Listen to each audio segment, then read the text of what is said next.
Hello Scorpio friends, I'm Annie Botticelli and welcome to my Scorpio September 2024 Astrology Horoscope Forecast. I'm calling the theme of this month Scorching Sacred Fire for Scorpios, and we'll get into what I mean by that, as well as hopefully equip you with everything that I believe you need to know to have the best month possible. When we know the astrological tides, we know what to do and how to handle what's coming and how to make the most of the starry possibilities. We've got an eclipse this month. This month, September, might be one of the most intense months of the whole year. September and October are the heat of the eclipse season, and there are massive changes ahead. We'll get into all of that, but we've got a lot more things to discuss. This is for you if Scorpio is your sun sign, your moon sign, your rising sign, or any other Scorpio placement you're listening for. What we're going to talk about here is part of your astrological picture. And if you're a very late degree Scorpio friend, so birthdays like November 15th through the rest of the sign, or Scorpio placements like 23 degrees through the rest of the sign, I suggest you additionally listen to my Sagittarius report, as you Scorpitarius friends will benefit from both readings. Quick piece of admin I have to get out of the way is that if you are subscribed to my channel but you haven't clicked the bell and enabled notifications, that would be why you're not getting my notifications. So I've been told that you have to subscribe, click the bell, and enable notifications, because I've had many people posting that they're not receiving my posts when I make things live. So I just wanted to get that out of the way in case you're in that zone. And if you're a new subscriber, now you know what to do too. Okay, so this is the chart. Okay, so for podcast friends, I will put the chart in the thumbnail so you can look at it too. Video friends, I'll be working through it here visually for you. Now, what the heck are we looking at, right? The first time I saw an astrological chart, I literally ran screaming. And it was about that time that someone was telling me that I was going to be an astrologer by looking at my chart. And I said, gosh, how can you help people with this? So I'm going to try to break this down and take things piece by piece. So we're looking at the Scorpio chart, and the first thing that comes to my mind here is we've got a lot of Virgo energy. So Vesta, the star goddess, the sun, star goddess Estrella, and Mercury is going to join the Virgo party. We also have on September 2nd an 11-degree new moon in Virgo. So that's adding to this big, grounded, practical, earthy celebration that we have. The Virgo time of the year is a time when we're leaving the Leo energies behind, those celebratory, wild, maybe fiery, out of control energies that some people associate with summer break. For our friends Dananda, you may associate it with winter break, but in any case, it's sort of a time of more, freedom and active, creative focus and just, fun. And now what we're moving into, not that you can't also still have fun, but Virgo is getting back to work. It's getting back to the routine. It's getting back to the daily grind. It's getting back to school or to work or whatever your circumstances are. And this is a time to get organized. So this can be really refreshing in the way that you may be more rested and inspired to make your daily experience one of much more efficiency and joy. All right, so this is a great time to do anything you need to do tedious tasks, discipline. It's a fantastic time to pay attention to your health. And I'm going to give you some very important dates. Mark these in your calendar and embed them into your mind. This is very, very big. Okay, so I'm going to talk about these dates, and then I'm going to weave back to what I was talking about with Virgo and pick up the discussion to add another layer to it. There is a natural rhythm to the universe, and when we can tune into it and honor it and work with it, instead of against it, things are much smoother. So I look very closely at the personal planets and their direct or retrograde motion. Okay, so personal planets are Mercury, Venus, and Mars. Because personal, meaning those are the ones closest to us, they move very quickly. So when these planets are going retrograde, any one of them, or their shadow periods, which is kind of the warm-up period before or after, it's not a time to fear. It's just a time when things are more murky, things are going inwards and backwards. It's time for us to sit on the shore and wait to see what comes from the ocean, like the tides bring stuff to us. If we try to put something out or force something or make something happen or make plans or see into the future further, then those tides just bring it right back. Okay, so starting October 7th, we're going to have an inexorbitantly long stretch of retrograde energy because Mars shadow retrograde will happen long transit. In the midst of all of that, eventually we'll get to another Mercury retrograde. When that's starting to get sorted out, we're going to have a Venus retrograde. So well into 2025, we are going to be in retrograde. Again, don't fear. I will be giving you things to do that are great during the monthly horoscopes. This is one of my areas of expertise. I wrote about this extensively in my book, Planetology. It can be an amazing time, but it's not a time that is conducive for certain things, like direct planet time things, which we'll talk about in a second. So the dates here, September 12th through October 7th, is the last window that we have not only for 2024, but for very much into 2025, where we're free from personal planet retrogrades and their shadow periods. So you want to take really good advantage of this energy, and these Virgo energies are going to help you to do that. To help you to be disciplined, to help you to have a plan, to help you to have a strategy. If you're listening to this early, know that you want to work up and make this time really count, kind of like you're getting ready for the big show or you're getting ready for the big event, and you do all of this work in the backdrop for this time. This is that time. And so that time, when the planets are direct, means the tides are going out. That means you can put your boat out and get as far as possible because the tides will take you and you're not paddling against the tides. You can put your message in a bottle out and the message will go far and wide instead of just coming back on the shore like it would in a retrograde. So energetically, the reason why I give you these analogies is to embed in your being the understanding of the energetics of this retrograde energy versus direct energy so that you can align your personal rhythms with those rhythms.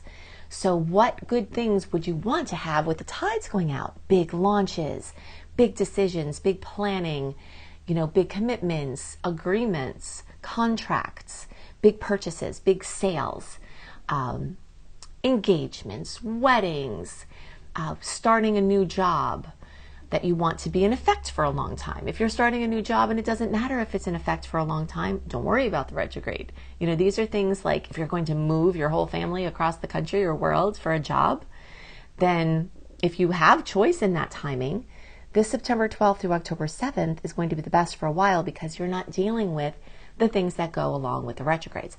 So this Virgo energy will help you to be focused and disciplined, tend to tedious tasks, and you're not going to have nice earthly focus like this until we get into the Capricorn time, which is going to be, at the end of December. So, so use it well. I know I had to make a big to-do about that, but you can see why it's so important. Now, in this Virgo time and these dates, it's also fantastic to do medical things. All right. Now, if you have an emergency or something time sensitive or your intuition tells you or whatever, you have to do medical things anytime, right? You can't not do medical things for all of the retrograde. But if you want clarity in your blood work, things are confused. If you want, you have to schedule surgeries and you want to not also have the retrograde factors affecting the process. If you've got to, if you want to start a new health regimen or start doing a new treatment program, this period of time can help you to have more longevity, more focus, because all of this Virgo energy gets programmed in, and you have the direct energies, okay? Now, on that topic, if you go to anniehelpsyou.com, that link is also in the notes underneath the podcast and the video, and I'll give it to you again at the end. And put your email and name in there and sign up for my free VIP community. Another of the many and growing perks you get is my health tips for each zodiac sign that is new. So that will be linked in the welcome letter. So that, in celebration of Virgo health focus, I've created that for you just to give you some direction, give you some information on things to further research for your vibrant health. Okay, now specifically for Scorpio, 2 more layers to add. Everything in life is layers. Everything in astrology is layers. We can understand more about what's going on when we add these layers. So all that Virgo thing that I'm talking about is true. Oh, by the way, that also has to do with pets, your daily routine, your workspace, your office space, your habits, your health regimen, etc. Now for Scorpio, this enlivens your Aquarius house. So there's a lot of energy around groups, social scenes online or in person.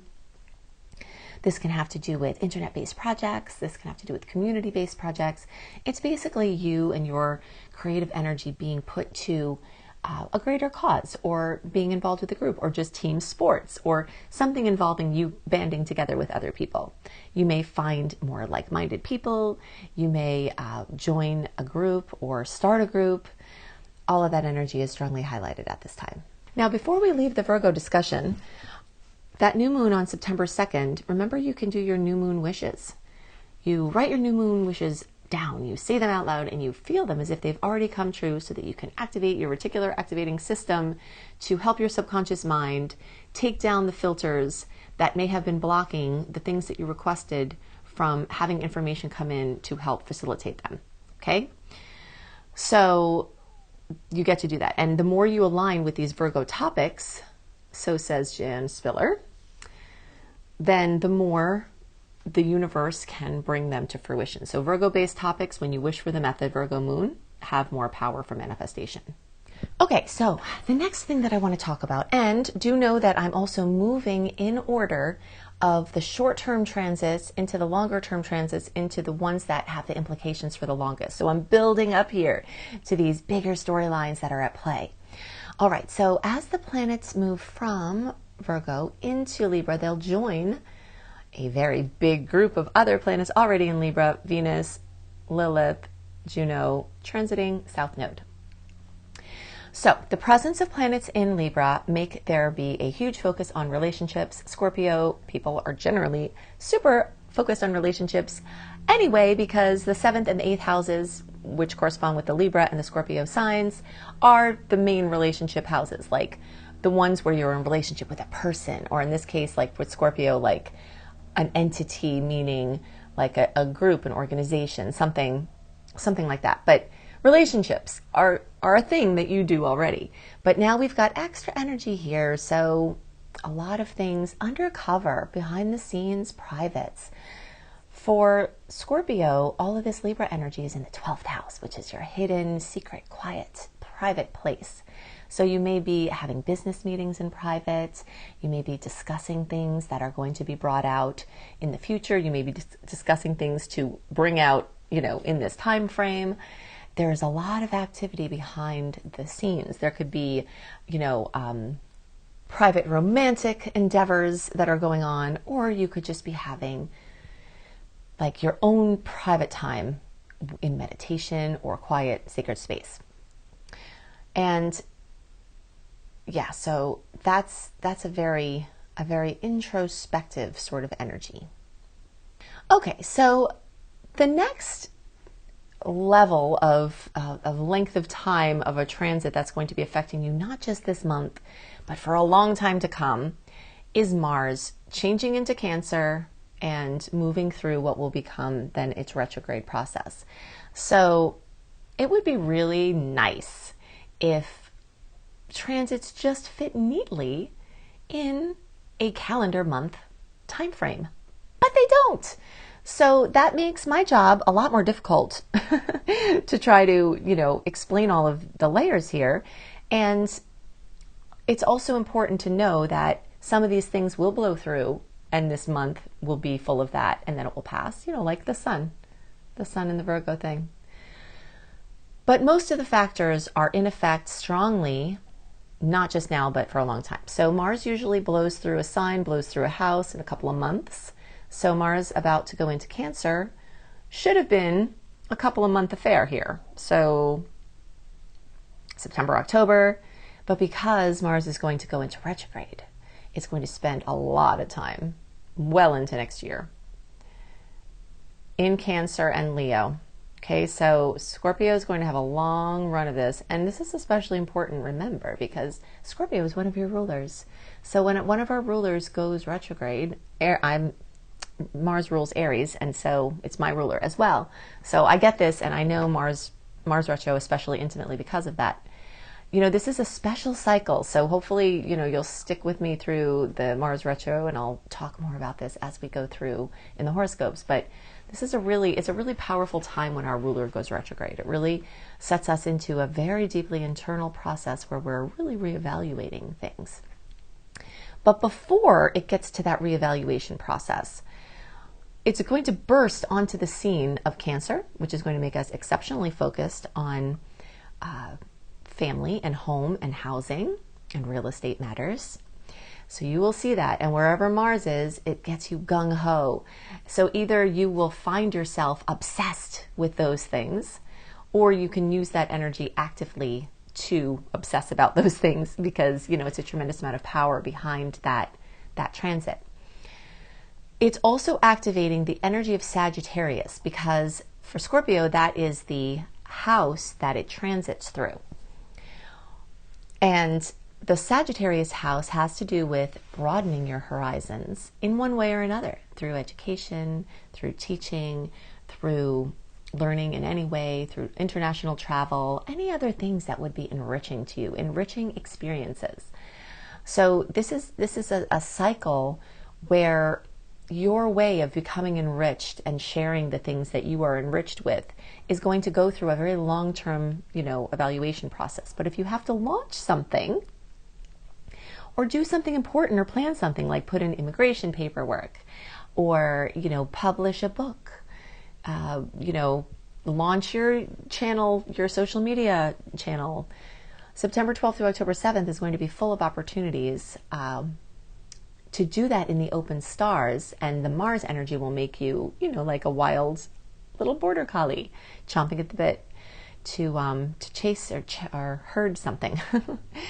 So when you go to AnnieHelpsYou.com and you put your name and email address in there, when you get the welcome letter and you click on the archive link, you can put in September 2024 astrology, and you can get my write-up for this month, which will give you my sweet and salty dates and highlight other things you need to know. So if you're looking for some good dates to do important things, that's another way to do that. Okay, so Mars is doing its thing. We'll be talking about that a lot more over the very many next months. So let's move on to something else that's in effect for a very long time, and that is Jupiter. Jupiter moving through Gemini from May 2024 through June 2025, going through Scorpio's house of Scorpio. Jupiter is expanding the Gemini energy, which has to do with more writing and editing and you know, social connections and mobility and devices that keep you mobile and in communication. And Jupiter is also expanding the 8th house. 8th house is other people's money. 8th house is the thing that a lot of people really want, where things just get dropped in your lap. Powerful people and, you know, groups can help you with things. You can get loans, you can find money, you can win sweepstakes, you can have inheritances. You know, all of this 8th house is, and it's also not just those things, it's also spiritual riches and resources where you connect into the divine fabric in such a way that you just feel really, really led with synchronicity and understanding. So yeah, that's great, right? So Jupiter doing that, it's happening this month, it's happening until June 2025. But if you feel, you know, I don't advocate gambling as an addiction, because it certainly can be, and it can ruin people's lives for sure. I've seen it happen pretty close to me too. So I definitely want to make that statement. But if you get a nudge and you have an extra $2 and you feel, you know, I like to tell the story sometimes about Jupiter in the 8th house, about a friend, somebody I actually met at a networking event, and I wound up, this is when I was reading charts still, before I retired from that, but for individuals. And I had a reading with her. At that point, people were coming to my house. She came to my house. We talked about her chart, and she said, oh, I've been doing this sweepstakes for 10 years, and it's really expensive. And I was thinking, I'm just not going to do it this year. And I was like, oh my God, this would not be the year to stop doing it, girl. You have to do it, because Jupiter's in your 8th house. So it increases the chance for something manifesting. And then I saw her a while later walking on the street, and she said, you know what? I'm so glad you told me to enter that sweepstakes because I won $1 million. And then I saw on her Facebook she was traveling all over the place. And yeah, so that could happen. Is that going to happen to everybody? Of course not.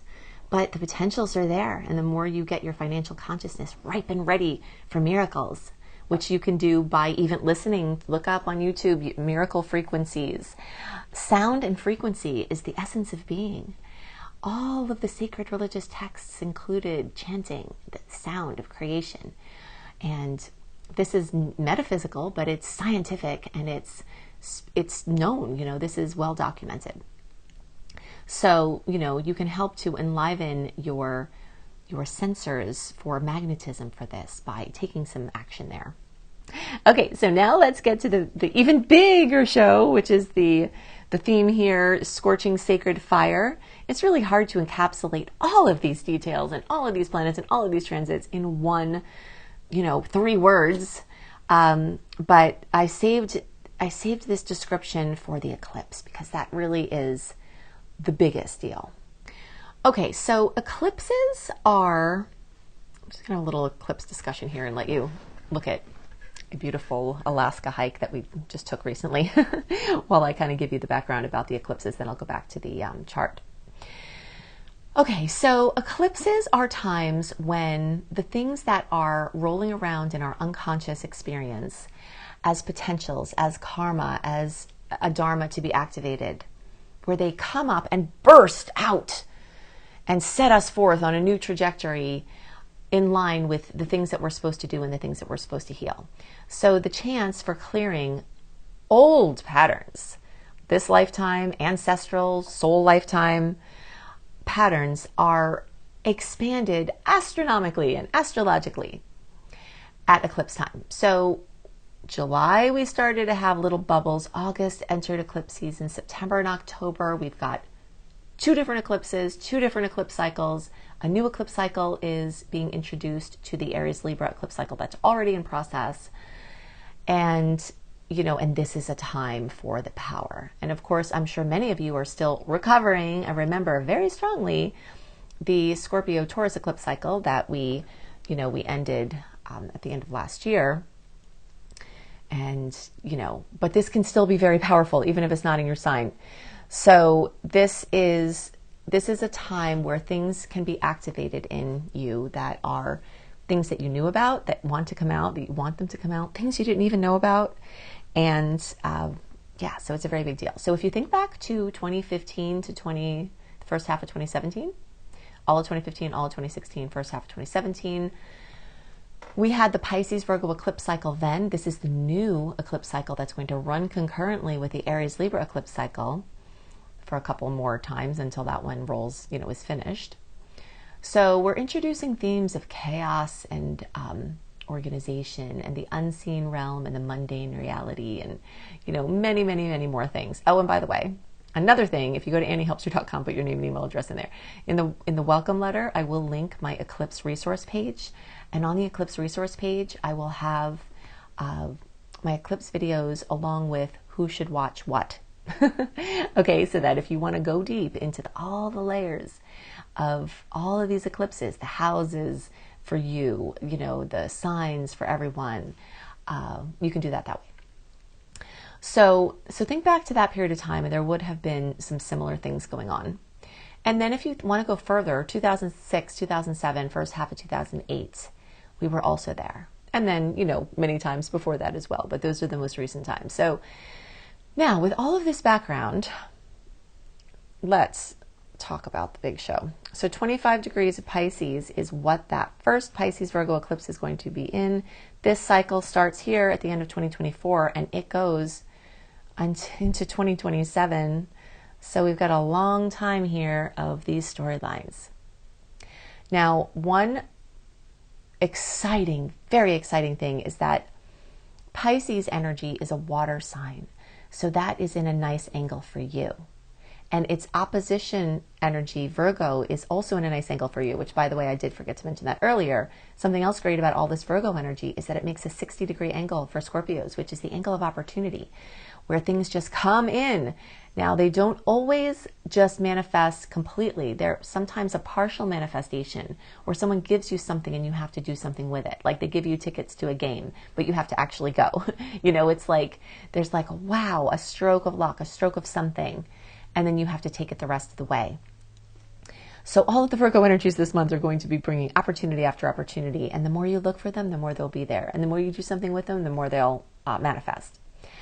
So that's the short term for Virgo. But the long term for the Virgo Pisces axis is that all this time into 2027, these eclipses are going to be making great angles for you. So they can activate things along the lines of Pisces Virgo things. Pisces has to do with intuition, deep spiritual healing, connection to the nether world. So the places where the lines blur, the conscious and unconscious, the life and death, the world beyond and the world here. All of that blurs. And then Virgo is the daily things you have to take care of, the practical things. So this is going to happen in an amazing angle. And what does this amazing angle activate? But your 5th house, which is your sacred fire house. So this is a really big deal because we've got a long-term activation of the energy, not only the sun, which rules Leo, which rules the 5th house.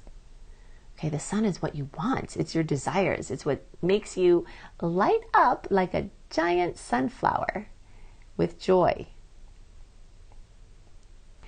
And so this is one of the houses that is activated not only this month, and in recent months leading up to now, but also for a very long time to come. Yeah, so scorching sacred fire. Now, to add another layer to this is something you probably don't hear very often, but I'm going to bring it in. Star goddess Vesta is also a co-ruler of the 5th house, okay? And Vesta, if you know anything about Vesta, the first thing you probably know is that she focuses on home, and like the heart, basically the home, okay? So she's a co-ruler here in the 4th house from the aspect of the home energy. But really what she, and there are the Romans stole, or we say borrow or whatever, the names of the Greek goddesses. So the Greek goddess Hestia turned into the Roman goddess Vesta, but they had the same energy. So basically she was an Olympian, and she had a seat with the 12 at, on Mount Olympus around the table. But she didn't really want to do that. So when Dionysus showed up, she's like, hey, have my big girl seat. And she said, I want to tend to the sacred flame of Olympus. I want to keep that fire burning. And that sacred flame is all of the things that were important to the gods, their mission, all of the things that were energizing, sacred, true, authentic. And it was the place where everybody gathered. They gathered around this flame of Olympus and they made big decisions for humanity. I've never really seen this anywhere, but I've, worked with this energy for a long time, and it really relates to the sacred flame, and you can see from the mythological stories and translate it that way, that it relates to this sacred fire, this sacred flame. And that is what keeps you burning at the deepest root. It's beyond your needs. It's beyond your desires. Sacred, it's ever burning, it's untouchable. And that is what's getting activated with this eclipse cycle. So yeah, I did save the best for last. Now hear me when I say each of you has a chance to have this activated full bore, regardless of your degree placement. But those of you who have anywhere near 25 degrees, so we'll say 20 degrees through the end of the sign, or birthdays, November 10th through the rest of the sign, and the closer to around the 15th or 16th, the more you may get the goodies from this, or the more you may notice the goodies from this, okay? Because sometimes these things work deeper in the backdrop and you feel it happening, but you don't see it yet, so it's, but all of you have a chance for these goodies, but you might notice it more directly. It might be more obvious if you're in that zone. And that is on September 17th. Okay. But of course the season is far beyond before and after that. That is a full moon lunar eclipse full of power and possibility for your scorching sacred fire. Okay, so remember to subscribe, like, click the bell, and enable notifications to make sure that my reports get delivered right to where you can get them as soon as possible. If you want them even earlier, go to AnnieHelpsYou.com. Another perk you get when you join my free VIP community is you get access to my horoscope, my public horoscopes early. Okay, so just put your name and email address in here. Click receive. Look for my welcome letter in the inbox. Once you get it, you'll get the eclipse resource page link. You'll get the health tips link. You'll get my 28-day virtual coaching program. You can search for the September 2024 in the archive link to get the sweet and salty aspect dates. You can get my Train Your Brain audio, all of these goodies. And you will get mini astrology lessons as well. Now, if you want a more organized, structured learning of astrology, I am your girl. I've been an astrology teacher for decades. I've brought people, many, many people, to being able to earn money from their love of astrology. So if you scroll down and you click on Up Level, then you can see my courses, my Astrology Basics and Beyond course, or my Become a Professional Astrologer Mastery Certification course. And if you're listening to this anytime through the end of August, you will get $1,100 worth of free courses when you enroll in this course now. So you can see that there, or you can go to beastropro.com. I hope you have a wonderful month, and I'll see you next month. Bye.